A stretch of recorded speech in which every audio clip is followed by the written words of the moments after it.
ভজন গাইতে গাইতে একটু লুধ্বনি জয়ধ্বনি করবে। আর মায়েরা হ্যাঁ সবাই ঘোমটা দিয়ে বসবো, ঘোমটা দাও, হ্যাঁ ঘোমটা দিয়ে, কারণ বৃন্দাবন আমার বাবারা ঘোমটা দেবে কি করে,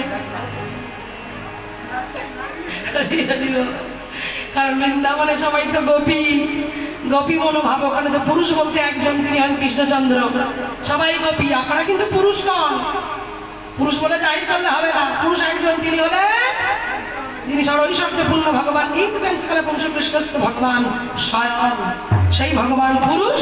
তোমরা সবাই গোপী, তাই মাথায় ঘোম হয়। দেখো আমার বাবা ঠিক ঘোমটা দিয়েছে, পুজো কাজে রোমান্টিক একটা বের করেছে, মাথায় দিয়েছে সবাই মিলে। হ্যাঁ মনরূপ ঘোমটা দাও আমার বাবারা যাদের কাছে নেই। হ্যাঁ ও বাবা ওইটা ঘোমটা সবাই মিলে বলবো প্রেম সে বলে রাধা রানী কি, একটু লুধ্বনি দাও গৌর হরিব।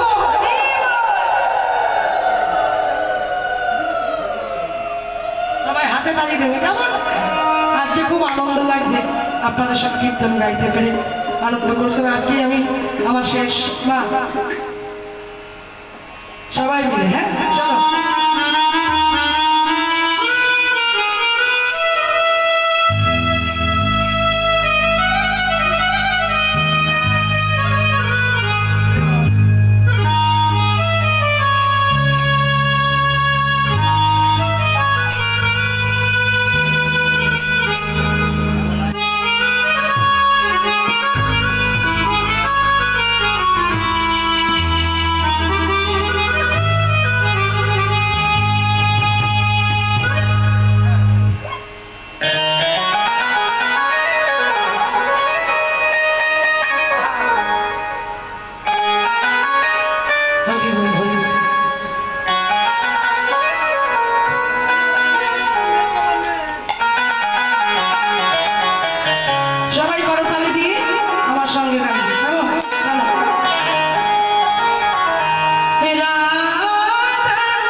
গিন্নিমার সঙ্গে চন্দ্রশশী দেবীর সঙ্গে বৃন্দাবনে এসে গিন্নিমা কুঠির খুঁজে পেলেন, রাধারানীর কৃপায় একটা থাকার জায়গা পেলেন। আর যেখানে থাকার জায়গা পেলেন তাদের বাড়ি একটা ছোট মেয়ে ছিল।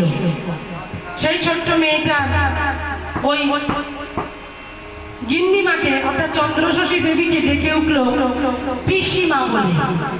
পিসিমা, তোমার নিতাই গৌর তো ভারী সুন্দর দেখতে, দাও না আমার কোলে।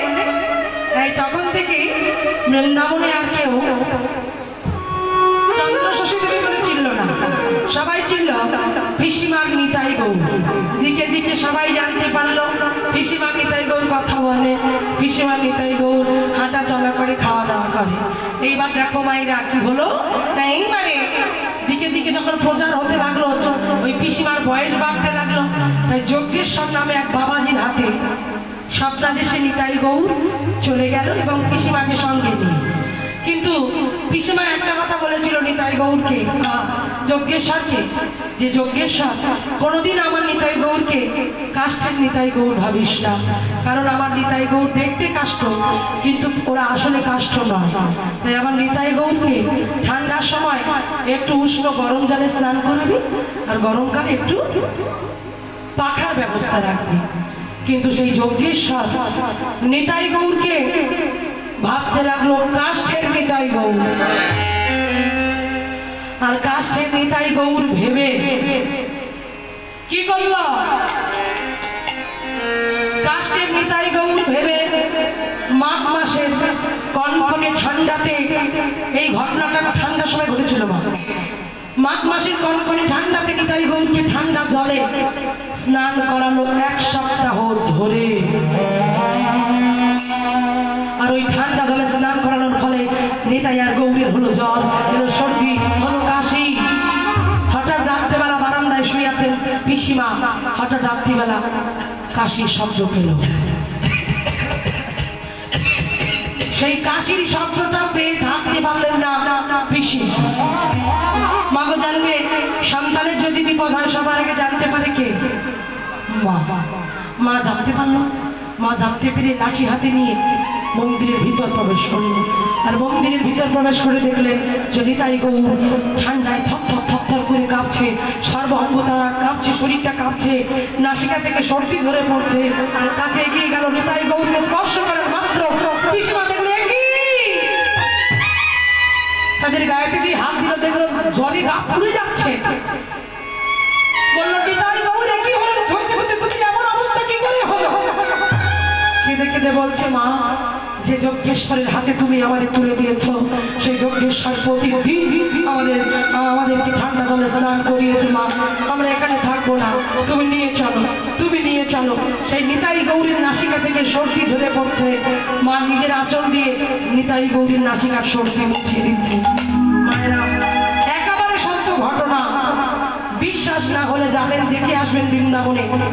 আমি জায়গাটা বলে দিচ্ছি কোথায়। বৃন্দাবনে সব থেকে বড় মার্কেট লুই বাজার। সেই লুই বাজারের পাশে আছে পিসিমার নিতাই গৌরের সেই বিগ্রহ, যে পিসিমার নিতাই গৌর কথা বলেছিল। আজও সেই নিতাই গৌর আছে, তবে পিসিমা নেই, পিসিমা দেহ রেখেছেন, কিন্তু সেই নিতাই গৌর আজও আছে। যদি কোনোদিন যান অবশ্যই দর্শন করে আসবেন। আজকে সেই নিতাই গৌর যখন মায়ের কোলে বসে এমন করে কাঁদছে, হঠাৎ করে যজ্ঞেশ্বর শুনতে পেল মন্দির থেকে কেন কারা কথা উঠছে। একটা একটা করে এগিয়ে এসে দেখলো মন্দিরের সিংহাসনে নিতাই গৌর নাই। পিসিমারে কোলে নিতাই গৌর বসে বসে কাঁদে আর বলে, মা, আমরা আর এখানে থাকবো না, তুমি আমাদের নিয়ে চলো। নয়নে জলে যখন বক্ষ ভাসিয়ে নিতাই গৌর কাঁদছে, যজ্ঞেশ্বর থাকতে পারলো না। যজ্ঞেশ্বর ছুটে গিয়ে পিসিমার চরণটা জড়িয়ে ধরে বলল, পিসিমা, আমাকে ক্ষমা করে দাও, আমার ভুল হয়ে গেছে, আমাকে ক্ষমা করে দাও। তখন পিসিমা বলল, নিতাই গৌরকে অবহেলা করলি বাবা, এ ভুলের যে ক্ষমা হয় না। পিসিমা, আমি বুঝিনি, এবার বুঝেছি আমি কত বড় অপরাধ করেছি, তুমি আমাকে ক্ষমা করে দাও।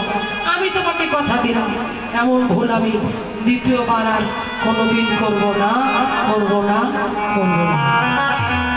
সেই যজ্ঞেশ্বরের হাতে নিতাই গৌরকে তুলে দিয়ে পিসিমা দেহ রাখলো বৃন্দাবনের মাটিতে, তিনি অর্থাৎ মারা গেলেন। সেই যজ্ঞেশ্বর নিতাই গৌরের সেবা করে, নিতাই গৌরকে পূজা করে মন্দিরে রেখে তারা চাবি দিয়ে চলে যায় অন্যত্র পূজা করতে। আর ওই মন্দিরের পাশে ছিল একটা গ্রাম, যে গ্রামটার নাম হলো মা সাঁওতাল পাড়া, সাঁওতালদের গ্রাম। তোমার সাঁওতালদের দেখতে কেমন, গায়ের রং কেমন? কালো কালো। আজকে তাদের ভবানী মার পূজা, মায়ের পূজা উপলক্ষে তারা আজকে আনন্দ করছে। আমাদের যেমন বাঙালিদের সব থেকে বড় উৎসব দুর্গা পূজা, আমরা জামা কাপড় কিনি, তৈরি করি। আজকে সেই সাঁওতালেরা কিসের পোশাক পরছে জানো? পাতার পোশাক পরছে, পাতা দিয়ে পোশাক তৈরি করে পরছে তারা সাজছে। ও মাইরা, তাদের ভাষাগুলো তো টান টান। তাই আজকে কি হলো দেখো, সেই পাতার পোশাক পরে তারা আনন্দ করছে। আজ মা কালীর পূজা, ভবানী মার পূজা উপলক্ষে তাদের যে সাদার্জি ছিল একটু হারিয়া খেয়ে নেশা হয়েছে, আর নেশা করে নেশার ঘরে বলছে, ডাকছে সবাইকে মায়ের পূজা তো, আর ডেকে ডেকে ডাকছে। ওদিকে নিতাই গৌর বলছে, এই গৌর, গৌর দাদা যাবি? বলে কোথায়? সাঁওতাল পাড়ায় আজকে সাঁওতালদের ভবানী মার পূজা। মানে চল আমরা একটু নেচে আসি ওদের ওখান থেকে, ওরা খুব আনন্দ করে, ওরা খুব মজা করে, চল আমরা যাই সাঁওতাল পাড়ায় একটু নাচ গান করবো। ও মায়ের একটা লীলা ওখানে করলেন। এবার নিতাই গৌর মন্দির থেকে বাহির, ওদেরকে তালা চাবির দরকার আছে, তো ভগবান গো। তাই মন্দির থেকে বাহির হয়ে গেল, দুই ভাই ছোট্ট বালক বেশে সাঁওতাল পাড়ায় এলো। এদিকে সাদাজি হারিয়াকে নেশাগ্রস্ত হয়ে ডাকছে, আরে আরে ছিলাগুলা যে কোথায় গেল? আরে তোরা কোথায় গেলি রে? এদিকে পালে ছুটে ছুটে আয় রে, ছুটে ছুটে আয়। আরে সাদাজি তুমি এ তো চিৎকার করছো কি রে? কি তো যদি চিৎকার করো আমরা কাজ কাম করবো কি করে বটে? আরে শুন শুন, আজকে একটু লাচা গানা করনা রে, আজ ভবানী মার পুজো আছে বটে, একটু লাচা গানা কর। এমন সময় সেই নিতাই আর গৌর এসেছে, দুই ভাই। বাবা এরা তো কালো সাঁওতালিরা, আর এরা কেমন? এদের গায়ের রং কেমন? জগতের আলো এরা। যেই দেখলো কালোর মাঝখানে দুজন আলোর প্রবেশ, ওই সাদাজির নেশা চটে গেছে। দেখি বড় বড় চোখ বাজ করে বলে, তারা তোরালে তোর নাম কি আছে? বাবা তোর নাম গৌর আছে? বাহ, তোর দাদা আছে? আচ্ছা আচ্ছা, ও শ্বাস শেষ হয়নি, সারা জীবন সাজবে।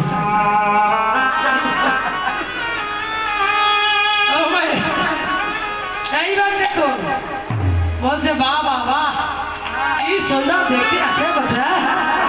আরে গুড়া গুড়া রঙে দুটো ছিলা এসেছে, এমনিতে সাজে না, এই আসলে একটু সাজা পুজো করে। হ্যাঁ ভাঙর ভোলা তো মায়েরা, তাই বলছে যে বাহ ভারী সুন্দর দেখতে আছে গো, গুড়া গুড়া রঙে দুটো ছিলা এসেছে। আরে চুমকি, আরে শুনাই, আরে তোরা গেদি কোথায়? এদিক পালে ছুটে ছুটে আয় রে। আরে দেখ দেখ দুটো ছিলা এসেছে, কি সুন্দর দেখতে আছে ওদেরকে, ওদেরকে একটু সুন্দর করে সাজিয়ে গুজিয়ে বেড়ে। আরে মেয়েগুলা দেখছে, একটু চমৎকার ছেলে একটু আছে, একটু সুন্দর দেখতে। এই এদিক পালে ছুটে ছুটে আয় রে। এবার ছেলে দুটো ভাই ছুটে গেছে, ছুটে গিয়ে বলছে সাজিয়ে দাও। এইবার দেখো মা পাতার পোশাক, ওরা পাতার পোশাক পরেছে, এদের দুই ভাইকে পাতার পোশাক পরিয়ে দিয়েছে। দিয়ে বলছে কিরা, আরে তোদেরকে কেমন লাগছে বলতো? কেমন লাগছে তোদেরকে? দারুণ লাগছে। তারে তোরা কি একটু মোদের সাথে লাচা গানা করবি? হ্যাঁ হ্যাঁ করবো, চলো। এইবার দেখো মায়েরা, সেই নিতাই গৌর তাদের সঙ্গে সাঁওতালিদের সঙ্গে নৃত্য করছে কেমন করে। চলো মায়েরা, সাঁওতাল পাড়া সাঁওতালি সুরে সাঁওতাল গান আমরা একটু গাই, আর সেই তালে তালে আমরা নাচবো। এরপরে আমরা চলে যাবো, এই সাঁওতাল গান গাইবো, তোমরাও একটু হেলে দুলে নেচে নেচে আনন্দ করতে করতে আমাদেরকে বিদায় দিবে। কেমন? সবাই চলো আমরা আনন্দ করবো।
বোঝো ভাইয়ারা বলল যে হেরি তাই গো তোমার রূপ তুমি সাঁওতাল পাড়ায় দেখিয়েছো, এবার যুগল রূপ দর্শন করতে ছুড়ে দেবেন না, আমি আপনাদের কাছে যাব, আপনারা আমাকে পয়সা দেবেন, ছুড়ে দিতে নেই।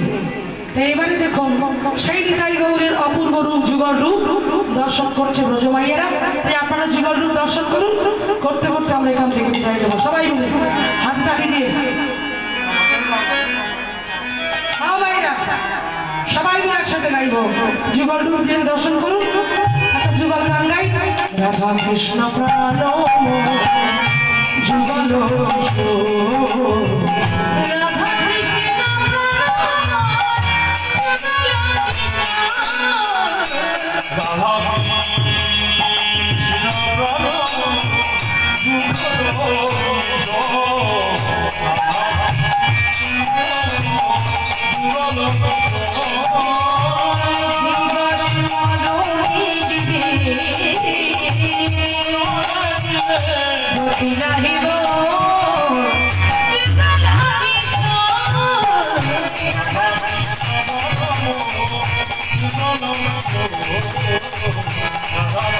Oh